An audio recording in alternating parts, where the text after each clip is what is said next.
Hey everybody, I'm Tim Swoboda, and for my brand's presentation I chose Herbalife.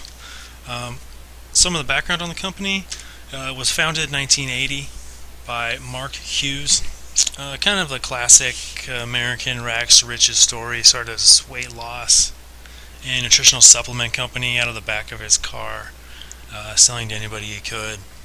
This is a obviously creepy portrait of the founder, Mark Hughes, and he created one of the fastest growing companies in America and one of the quickest to ever reach $1 billion in sales.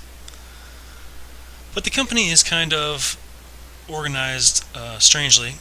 It's a multi-level marketing company organized similar to Avon or Safeway. And what happens is there's not a lot of employees. All the distributors are kind of independent contractors, and they receive a percentage of the profit from what they sell, as well as some type of compensation, usually from the company Herbalife itself. In this case, they also receive a certain amount of the profit of sales for people they recruit to sell the product. It's strange, so they don't actually sell products in stores. They don't spend a lot of money on marketing, and they don't distribute like a typical company does. So this little graphic is actually from a presentation from Pershing Square Capital. They did a presentation about Herbalife a few years ago. I'll get to that in a little bit. So this graph shows companies that have similar valuation, similar revenue, and similar distribution through a number of countries. And you can see Herbalife is up there with some of the best companies in the global markets. What makes Herbalife unique, and according to Pershing Square, is that this is the only billion-dollar brand that no one's ever heard of. So this is their most popular product. It's called Formula One. It's a weight loss shake. It's like Slim Fast or like Ensure, it's that same similar thing. But this graph shows where they stand in comparison to some of the strongest brands that we would know of. And when you're looking down and seeing on the bottom Oreo, Charmin, Crest, Gerber, it's incredible to imagine that this product sells 1.8 billion annually and you've never heard of it. The product's only sold in powder, not a ready-to-drink like some of its competitors. It's of course not sold in stores because of the multi-level marketing.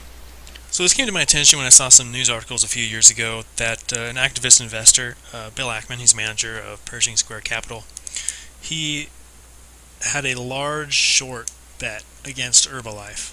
So the presentation that's put together by Pershing Square Capital is thorough, to say the least.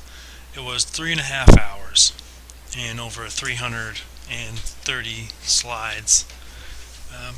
I watched it. I thought it was really interesting, and if you have 3.5 hours to kill, I would recommend it. And since I tend to agree with Pershing Square Capital that Herbalife is a pyramid scheme, I can't really do a traditional SWOT analysis because, I guess you would say the strengths would have to be its distribution chain. Weaknesses is that the actual physical product that they're selling isn't necessarily desirable to make the company profitable. There are opportunities. I suppose they could go straight and actually behave like a responsible company. I would say their largest threat is that they get shut down by the SEC and the Federal Trade Commission for being a pyramid scheme and get taken to jail where they belong. And that is a significantly larger threat than I think most of the brands we've seen in this semester. So my question to you is, what is the value of a brand like Herbalife? Before I'd seen this presentation or read about it, I had no idea what any of the products were. I never heard of any of their sub-brands. I've never used any of their products. I've never had the opportunity to buy any of their products. I don't know anyone who sells them. This brand, of course, which I've never used, which I wouldn't even know how to buy if I wanted to, it has no value to me. It has no image. It has no identity. It has no strength. It has no heritage. It has no values. So that's just my opinion. And with the stock hovering over 50,